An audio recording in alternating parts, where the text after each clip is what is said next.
నేను అభిమానించేవాడిని.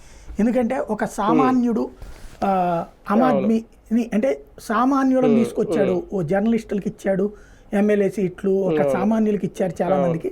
ఇట్లాంటి పార్టీలు వస్తే భవిష్యత్తులో మనలాంటి వాళ్ళకి కూడా రాజకీయాలు పనికొస్తేలే, చెయ్యొచ్చు, సర్వీస్ చెయ్యొచ్చు, డబ్బులు తినటం కోసం కాకుండా అని అనుకున్నా. కానీ తీరా చూస్తే తర్వాత ఎప్పుడైతే క్రమంగా కేజ్రీవాల్ ఈ పంజాబ్ ఇట్లాగంటే దేశవ్యాప్తంగా విస్తరించాలనుకున్నప్పుడు డబ్బులు అవసరం అనేది గ్రహించాడు.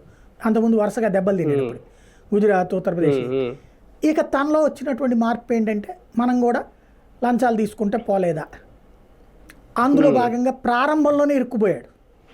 ఇప్పుడు కోట్లు మింగేసిన వాళ్ళు ఉన్నారు, కానీ ఇతను ప్రారంభంలోనే ఇరుక్కున్నాడు, అంతే తేడా.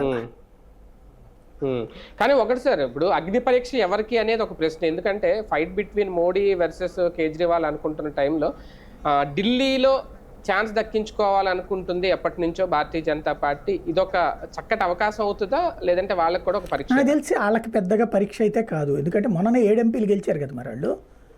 మరి అప్పుడు ఓడిపోయినట్టే కదా కేజ్రీవాల్. ఢిల్లీలో ఎక్కడ కేసు ఇప్పుడు కాదు కదా పెట్టింది, ఈ నెల రోజుల క్రితం కాదు కదా పెట్టింది, పెట్టి ఏడాది అయిపోయింది కదా. మరి సిసోడియా వాళ్ళందరూ అరెస్ట్ అయ్యి జైల్లోనే ఉన్నారు అప్పుడు.